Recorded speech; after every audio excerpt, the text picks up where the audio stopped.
Getting pregnant the first time was really easy. Keeping the baby proved to be extremely hard. We experienced 3 miscarriages in a matter of 12 months, and it was heartbreaking. I think it changed both of us. When I first got pregnant with Fiona, it was frightening, and I thought that she would leave me too at first. There's a lot of excitement for sure, but then it was also a little bit of fear, just that we might go through all of this again, you know, and just the heartache of it. And I think, you know, Becky had gotten to a point where she was like, we're not going to go through this again. Then we got Fiona, and it was the most amazing thing ever. It made that pregnancy and her birth so much more meaningful, I think, than if it would have just been, you know, our first.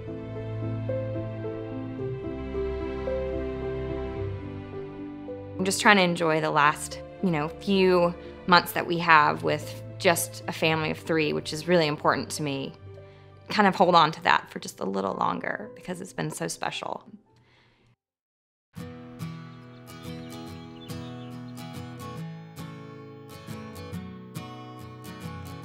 Well, for me, for the first half, I felt like I was dying, to be perfectly honest, because I was so sick. You don't feel like yourself. But then when you finally start to feel them move, you're like, okay, there's like a person in my belly, you know? And it's really, I don't really know how else to describe it other than crazy. So with Harrison, my due date came and went. And when you're going through that for the first time, you're a little scared. I just want the baby out. I'm 40 weeks, can we get him out, you know? At one point they said, we don't know if you're gonna be able to deliver vaginally. Your pelvic bone curves and he's kind of big, so we're gonna have to see. We went into it with Harrison knowing that a C-section is always possible, whether it be emergent or not, because you never know what's gonna happen when you get in there. I think what I'm nervous about this go around is the effect on him. Just making sure that he doesn't feel left out. So I think about him a lot. I think that's what consumes my thought process the most. Is him.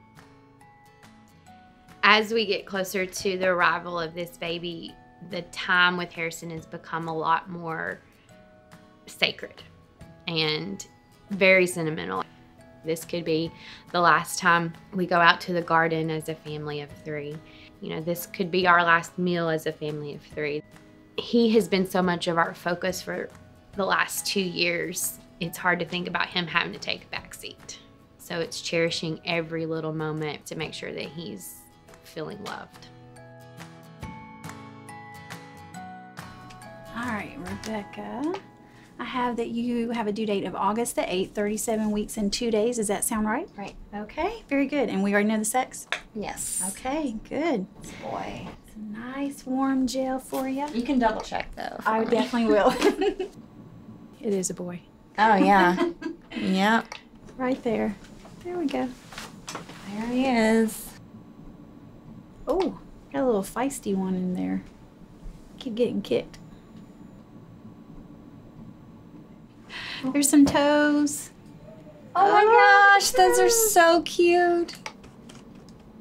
So I'm gonna try to do a 3D and just see if we can get an image. That looks so crazy. It's crazy to think that there is like a life in there. I made this baby that's just hanging out inside my stomach.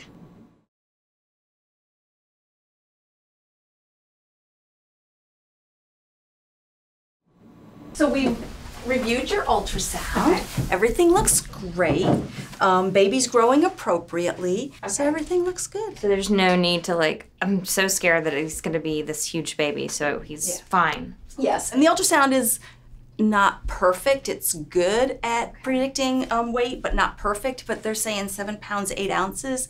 So I don't think it'll be significantly different than that. Okay. There's no reason to make me think that you won't be able to have a vaginal delivery, and you've already, we say, have a proven pelvis, that you've done this before. So again, we think that that there'll be a good chance for you to do it again, be successful at it. Once you have gestational diabetes in your lifetime, you are at a slightly increased risk of having diabetes, and so that would be something that your internist would need to know and might check occasionally. Okay. And it's always good to maintain your weight and exercise regularly and do the things that you're already doing to help prevent that in the future. Okay. Mm-hmm.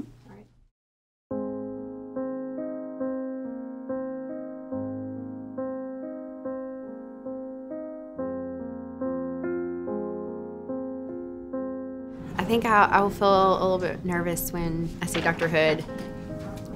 We got to spend some good time with Harrison yesterday, last day as an only child.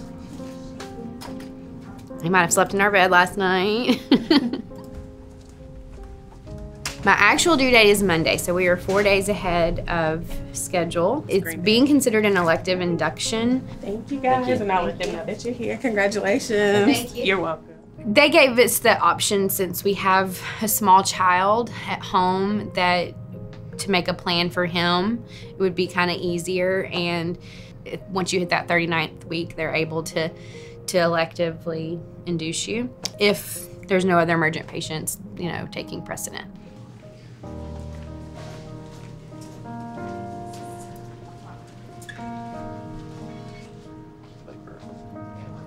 All right, so what I need for you to do is take off everything and put this gown on to open us towards the back. This is for your clothes if you need it. This is for your feet. Your restroom's right over there. Your nurse should be in shortly. You okay? Yeah. I'm just a little overwhelmed. It's okay. We're gonna take good care of you, okay? You're in the right place. Okay. Okay, that's what we do. Thank it's gonna you. Be all right. It's all right. I'm gonna get your nurse for you so she'll come right in, okay? Okay. But I've been fine. It just hit me that I'm about to have a baby. It's kind of been surreal. Like, this entire pregnancy has been a bit surreal, and now it's here. So the last time I saw Fiona was last night. We read her books, and then I rocked her to sleep, and I was crying through the whole song. So it's just kind of special. But she was probably like, "What's going on?" Like, she knows the baby's coming. She keeps telling us, "Baby's coming, mommy." So it's exciting. So I'm just gonna get you on the monitor real quick, and y'all are in room 9. So it's gonna show up the baby's heart rate's gonna be in blue, and then when I put the contraction monitor on, it'll show up in green. It doesn't tell us anything about how strong they are. It just kind of shows us when they happen and how long they last.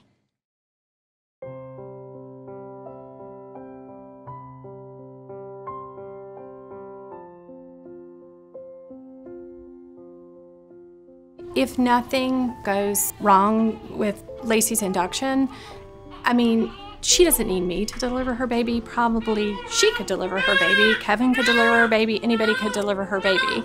It's a pretty natural process. We are here for, when it's out of that range and something goes wrong, and, if all of a sudden the baby's heart rate goes down and we have to rush her for a C-section, if she were delivering and the shoulder gets stuck. I mean, so we're here for all the bad things. And luckily they don't happen very often. I mean, some of them we anticipate and we can be really, really prepared, and some of them kind of come out of nowhere. Yesterday my partner and I were laughing because we were talking about dentists, and we were like, "Oh, how could you be in somebody's mouth all day? How could you do that?" And then we were like, "Wait, what are we talking about? We're gynecologists. We're, up in all kinds of stuff."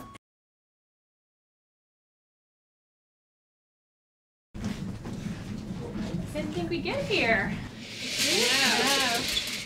All right, you Probably been waiting on me to call you, like. I know. I didn't think it would take this long. Yes. So, yeah. So I'm going to check you, and since you have the IV in, we'll probably, if we can, go ahead and break the water if the head's down well enough. Okay. And that'll just kind of start some of the natural processes similar to the Pitocin from your own body. So usually we just feel up like we're doing a cervical check, and when people's cervix is open, we can put our fingers up against the head, and we can feel the little sac that the baby's in, like right there between our fingers and the head. And then usually we will take a little instrument. It looks kind of like a little knitting crochet needle in a way, and it just has a little bit of a sharp edge right there. And then we just really take it up, and as we can feel the membranes, we just snag those, and then it just causes a rent in the membranes. And there's 2 layers to the membrane, so we have to kind of just make sure we get both layers, and then we'll see fluid come back. And then that process usually kind of cues the body into releasing some of the hormones, similar to if your water broke on its own. So most people's water will break at some point in labor, but it's very variable. Some people break before it comes into they come into the hospital, and then contractions start after it, or some people labor along, and sometimes right before they push, their water breaks, or we break their water. It's very variable.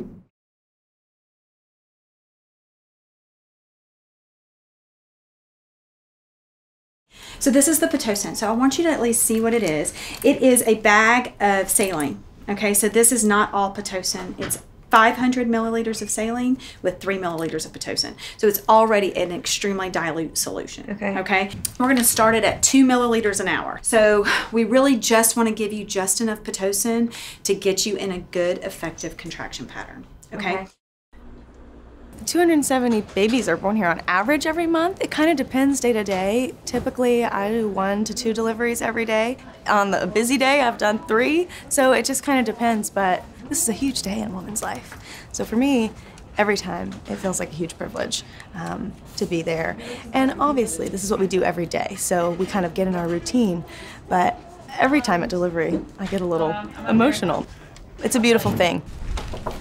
It's Karis. You doing okay? Yeah, they're a little more intense. Yeah.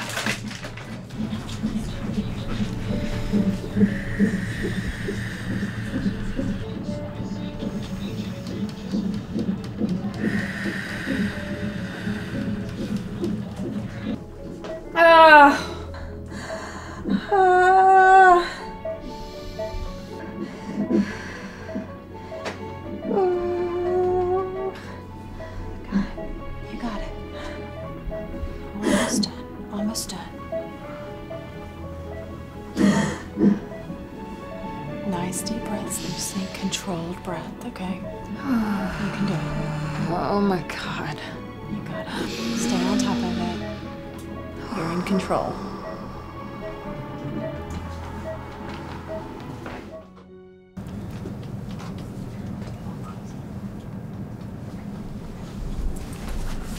He's pretty cautious about it. Yeah.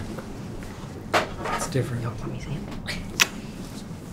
Hey, did you get some lunch? Tell me what you had for lunch. Oh, you whispered. You hear that? He whispered that. You know what else they have down there? I think they have ice cream. Oh. Oh, jeez.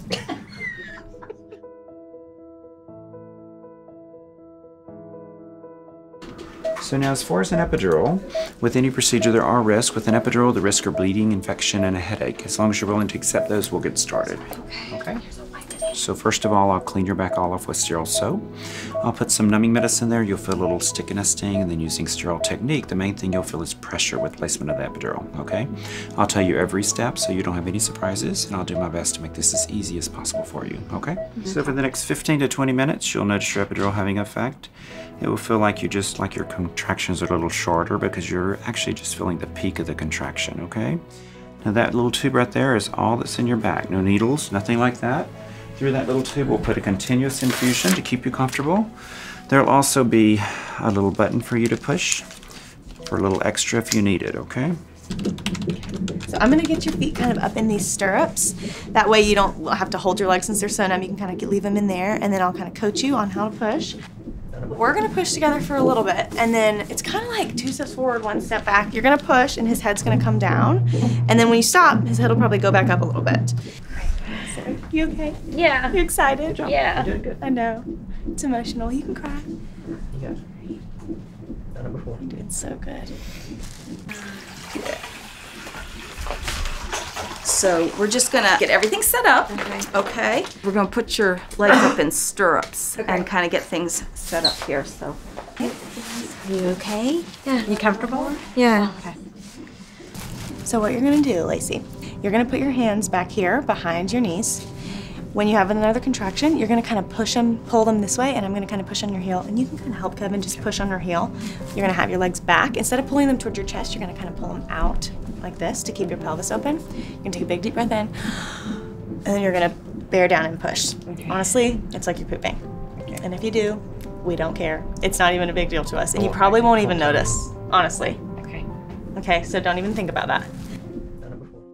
Well, we push with contractions. Yes. Okay. You're gonna just basically take so you deep cleansing breath, next breath in, pull your legs back, and curl around your tummy, crunch. Lean up. Green and push. Yeah, like you're having. Yeah. Almost like you're doing a tummy crunch. Yeah. Okay, because you don't want to do this.